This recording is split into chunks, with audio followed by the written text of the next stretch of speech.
Hi, I'm Ed Amoroso from Tag Cyber, and I'm here with my friend Kishor Vaswani, who is the CEO of a company called ControlCase. And I want to welcome you to New York. Good to be here. Thanks for coming. Hey, listen, we're going to get into a lot of topics related to compliance and your platform and all the work you do. But just briefly, tell us what ControlCase does, and then we'll back up and learn about you. Great. Good to be here. Good to be in New York.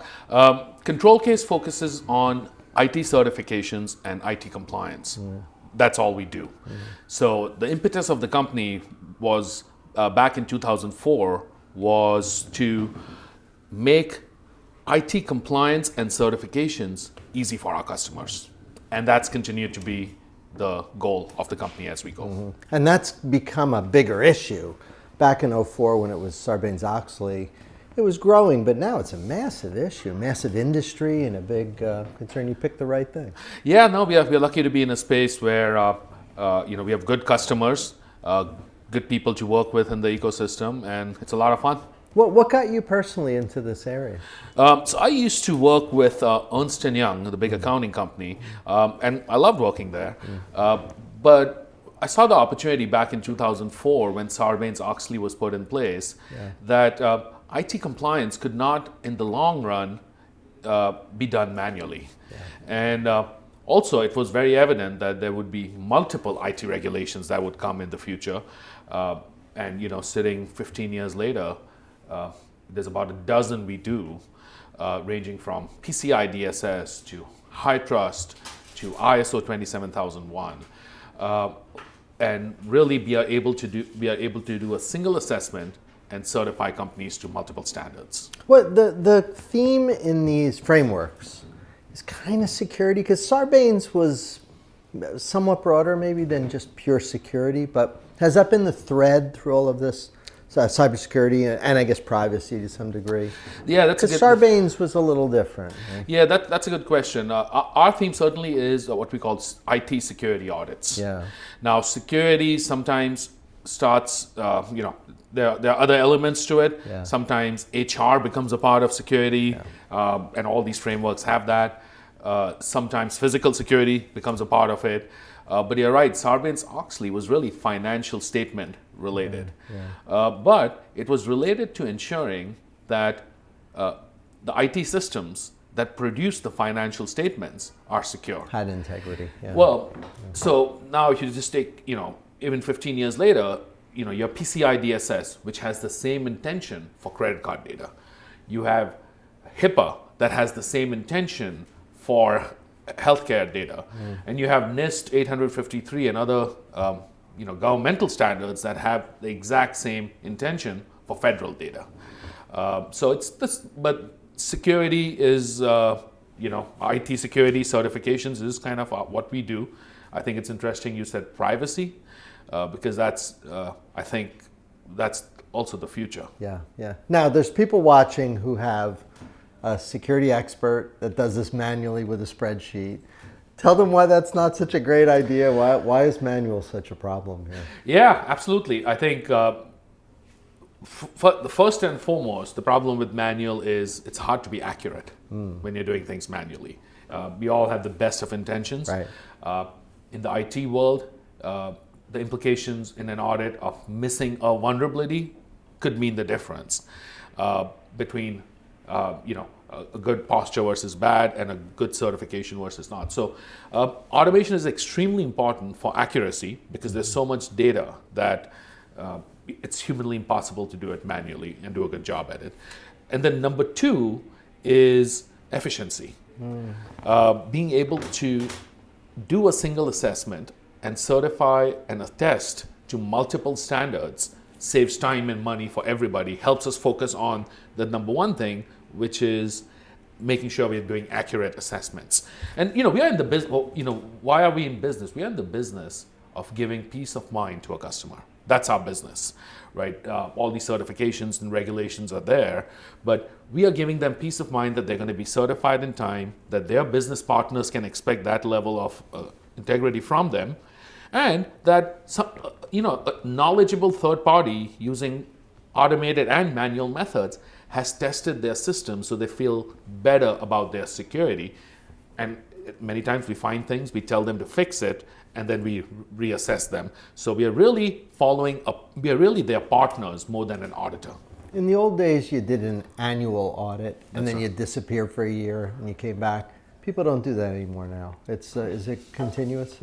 That's right. How does that work?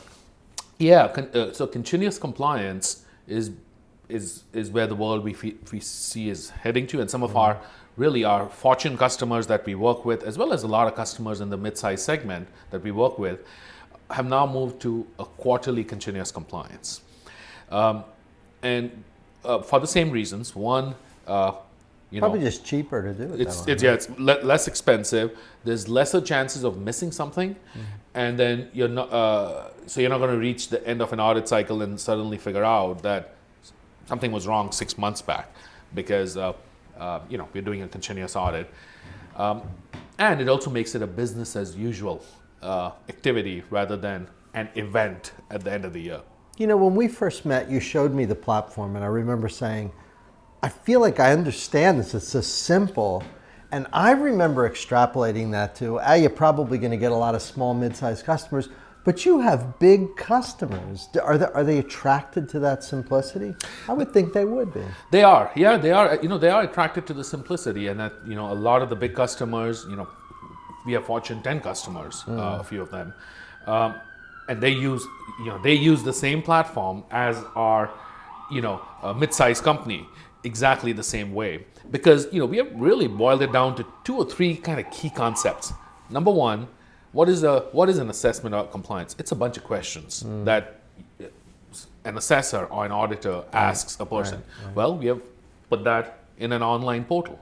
We have mapped them to multiple regulations, and then we are collecting evidence automatically, in some cases manually, and coming back to our theme, giving customers a peace of mind through a pie chart that shows them how compliant they are to all these different regulations at any given time. And then, of course, we actually do give the certification. So one thing people sometimes don't realize is that ControlCase not only has the platform is a means to the end. The end product is the actual certification. What are the big frameworks that people are talking about and using? I'm sure a lot of people are familiar with NIST, but take me through the ones that you support and that you see in the field. Yeah, we support a little over a dozen frameworks that we certify or attest companies to. The big ones that stand out are PCI DSS.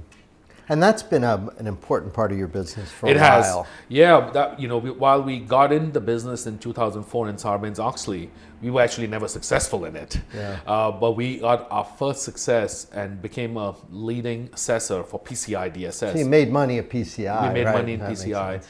and then expanded to other regulations. Some of them being, other popular ones are High Trust, High trust, right? ISO 27001. Is that popular here in the U.S. as much as, say, it comes up all the time outside the U.S.? Is it still pretty popular here? I'd say SOC 2 is more popular here than ISO. Yeah. But you're right, ISO is more popular internationally, and about 30% of our revenue is international. 30%. Yeah. So we have a global footprint. We are in every country. So I'd say PCI, ISO, High Trust, NIST 853. NIST, right. FedRAMP and FISMA are big. SOC 2. The FedRAMP and FISMA stuff's interesting. So it strikes me that of all these examples of companies that have such bad FISMA scores and can't seem to climb out, is that a compliance issue, or is that just a business process issue in an agency? I'm guessing you probably have some clients that are using your platform. Yeah. And it's not your fault if they don't do well. That's Right. you're not there to run their business. That's But right. in government, it just seems like the scores never get better. Maybe I'm missing something, but it just looks terrible most of the time. I think it's a combination of both. One is the federal government, in some sense, is the world's largest enterprise. Yeah, it is complicated. And so it's extremely complicated. Yeah. It's also a little it's the contracting mechanisms aren't there to always utilize everything out there. So for example, sometimes in the federal government, use of technology versus use of personnel are two separate things, and it's not merged as well. But I think it's really because it's a complex problem, because it's a big enterprise, and it's also targeted quite a bit. The U.S. Federal government is, in the cybersecurity world, probably the number one targeted enterprise. And so sense. I think that makes it complicated, but I think also does the bureaucracy. How important are the state regs that are popping up, both in security and privacy? Are those ones that cause businesses a great deal of additional work? Yeah, there's some. I think there are a lot of state regs. I think first of all, it's difficult to keep up with for businesses. It's even difficult to keep up with them, because there's so many of them. California and New York, two big ones. That's right, California and New York. The CCPA, or the California Privacy Act, is on everyone's mind right now. GDPR, which is the European equivalent, is on everybody's mind. And that really gets to, I think, with the security audits, eventually, we are partnering with multiple companies who do privacy, who are specialists in privacy, the legal world, to give a holistic solution to our customers. And so certainly security and privacy are fields that I think will eventually be a turnkey solution. Yeah, makes sense. Now, you do some interesting stuff in your company. And it's not just IT platform, but you do certification and attestation as well, right? Is it kind of a one-stop solution? That's right. That's right. If you think about ControlCase, what we do is, in the most simplest sense, we do IT certifications. Yeah. And so the platform helps it. The platform is a means to an end, the end being the actual IT certification.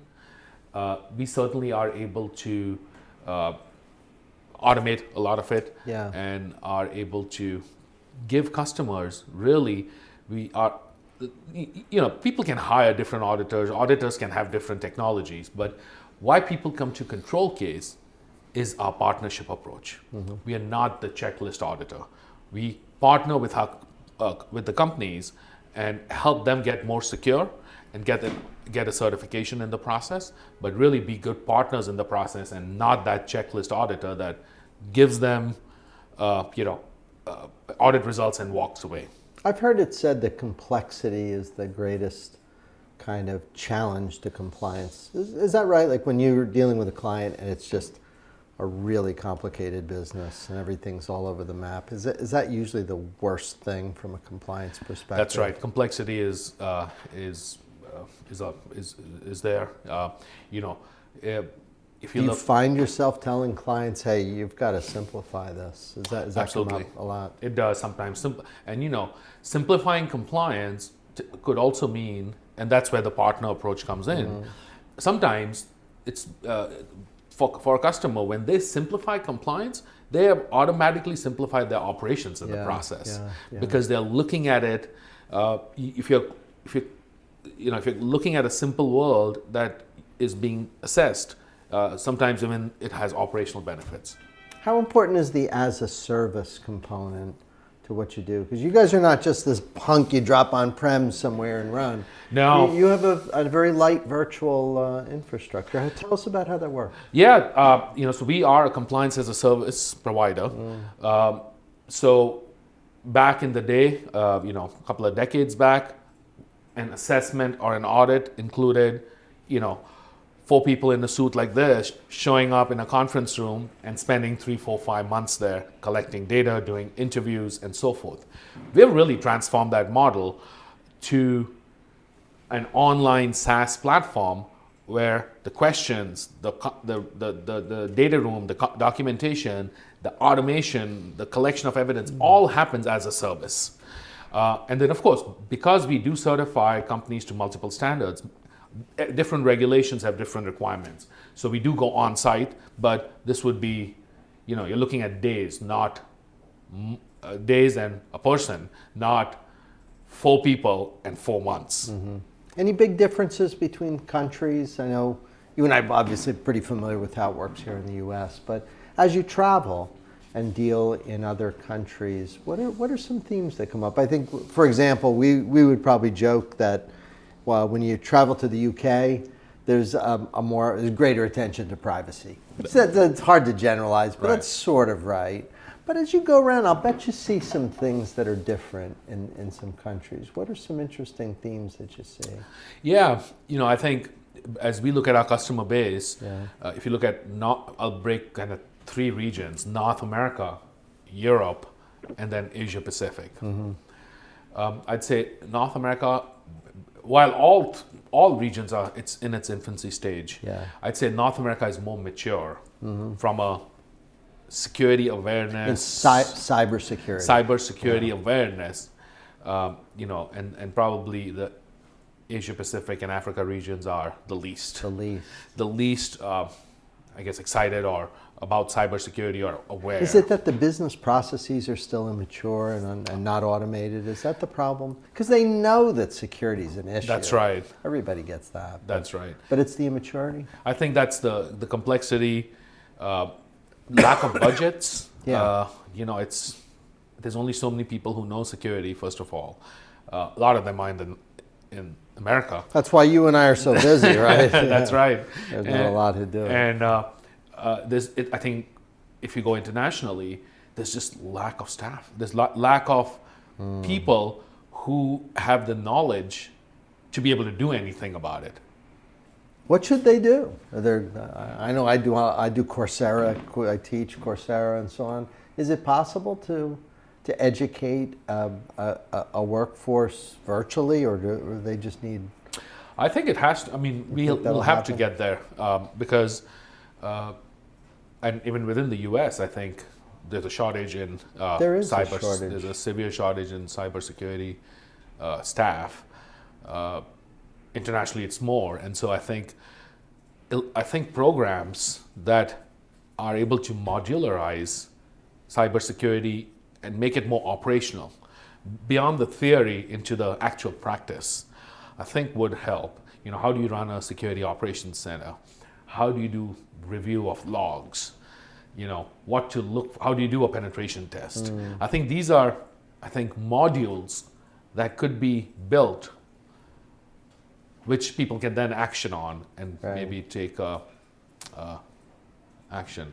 And you might be able to build them in these studios. We'll see. We're trying. Now, we've alluded a couple times to privacy as kind of the next thing. Is that the future? Do you think the next big wave of compliance work will be around demonstrating respect for compliance or privacy standards and protection of personal and businesses? Is that the next big thing? I think so. I would agree. I would say privacy is a complex.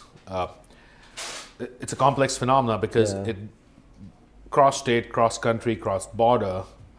The implications are a lot, and it's really a mix of cybersecurity and legal that expertise. But also, societal norms are such an important part of it, right? You and I sort of share a generation. We have opinions about privacy that are different than our children. Clearly, clear differences. That's there's this idea that I'm willing to give up some of my privacy in return for certain capabilities online, whether they be social or search or e-commerce.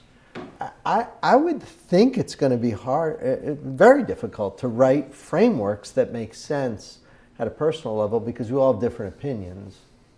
Maybe the answer is you just make sure we're always able to option in or out. And that we give everyone make the decision locally, and then whatever you want to do is fine. Is it going to be something like that? That doesn't sound so easy. No, I think it does. I think you hit the nail on its head. I think it's every person is different. I might be okay with.